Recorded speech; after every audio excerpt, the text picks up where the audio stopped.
rupa arupa sore pyama poku kode saditi tahu jo khai biro pyama poku sore poku apa mata aja sire poku tamyo ari poku namyo isari bora khwe ho la be ero ti poku namyo ye alo to bawa tante ajin le bo ni ko ato jo le pyo da no ato jo le ko pyo da shan ni ko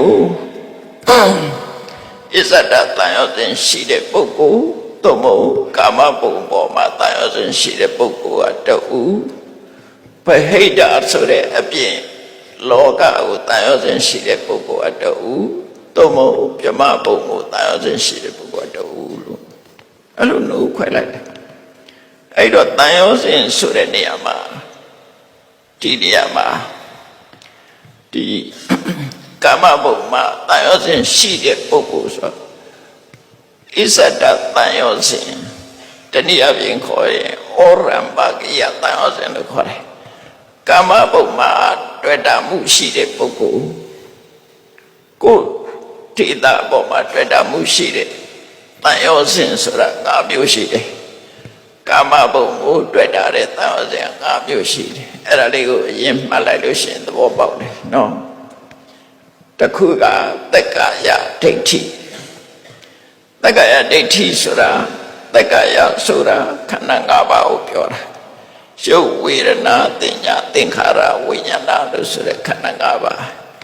eri khana nga ba so de ashi taya po ma lwe ma de ati phit ni lwe ma de ati soda ba lo so khana nga ba ko khana nga ba lo ti da ga aman tiသို့တော့အဲ့ဒီပေါ်မှာငါနဲ့ငါဟာကိုထင်လိုက်တာကလွဲပါတယ်အသိဖြစ်သွားတယ်။တော့အဲ့ဒါမပြောက်လို့ရှိရင်တော့အယောဇန်ရှိနေမှာပဲ။တကယ်တော့စဉ်းစားကြည့်လိုက်လို့ရှိရင်အတ္တအတ္တနိယအဟံမမငါဆိုတာမဟုတ်ဘူးငါဆိုတာလည်းမဟုတ်ဘူးသဘာဝတရားတတ်တများတော့ဖြစ်တယ်လို့သိအောင်ကြိုးစားမယ်။အဲ့ဒါမှဒိဋ္ဌိဝိတ္တုလို့ခေါ်တယ်နော်။တရဝဆိုတဲ့အမြင်ကိုမြင်နေတဲ့များကာလပတ်လုံးတွေ့တာမှုတွေဖြစ်နေမှာပဲတရဝဆိုတဲ့အမြင်ကိုဖြောက်ရခုဆိုတော့အမှန်အဖြစ်ပြောရင်ခဏညတရားလာတယ်တရားနာသူကဘုသူလဲ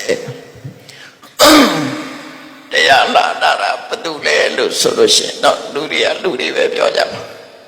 နော်မျိုးသားတွေမျိုးသမီးတွေငါလာတရားနာတဲ့လို့ပြောမယ်အဲ့ဒီတရားလာနာသူတဲ့ပုဂ္ဂိုလ်ဟာတယောက်တည်းလားသိချစဉ်းစားကြည့်လိုက်တရားနာဖို့ရတရားသွားနာမယ်ဆိုတဲ့စိတ်ကပထမဖြစ်တယ်အဲ့ဒါကလည်းအကြောင်းကြောင့်ဖြစ်ပေါ်လာတဲ့စိတ်သာဖြစ်တယ်ကိုယ်လည်းမဟုတ်ဘူးသူဖြစ်လာတယ်ကိုလုံးနိုင်တာမဟုတ်ဘူးတရားသွားနာအောင်မဆိုတဲ့စိတ်ဆန္ဒပထမဖြစ်တယ်အဲ့ဒီဖြစ်လာတဲ့စိတ်ကနေပြီးတော့ထုတ်လုပ်လိုက်တဲ့ nervous system လို့ခေါ်တဲ့ခန္ဓာကိုယ်ရဲ့လှုပ်ရှားမှုကြွက်သားတွေကိုယ်မှုရာတွေချုပ်တရားတွေကလှုပ်ရှားပြီးတော့တည်ရောက်လာအဲ့တော့အကျမ်းမပြောမယ်ဆိုရင်နာကျင်တဲ့စိတ်ရဲ့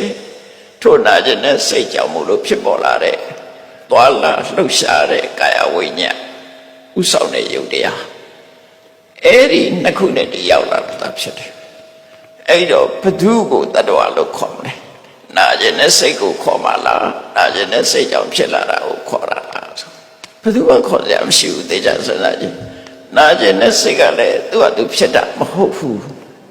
တရားဝဲရှိတယ်ဆိုတဲ့အသိကြောင့်ဖြစ်တာနော်အဲ့တော့တရားဝဲရှိတယ်ဆိုတဲ့အသိမရှိတဲ့ပုဂ္ဂိုလ်ကလာမလားမလာဘူးတရားနာခြင်းနဲ့ဆိုတဲ့ဆန္ဒဖြစ်တာလည်းအကြောင်းရှိတယ်အဲ့ဒီအကြောင်းကြောင့်ဖြစ်လာတာသူကသူစွမ်းဆောင်တာမရှိဘူးနာခြင်းနဲ့စိတ်ကြောင့်ရုပ်တွေကလှုပ်ရှားပြီးတော့ဒီကိုရောက်လာတာဖြစ်တယ်အဲ့တော့ပေါင်းလိုက်ရုပ်နဲ့နာနှစ်ခုပဲရှိတယ်အဲ့ဒါကိုတရားလာနာတာငါနာတယ်လို့ပြောလို့ရှိရင်အမှန်တရားမဖြစ်တော့စဉ်းစားကြည့်လေကားနဲ့လာတယ်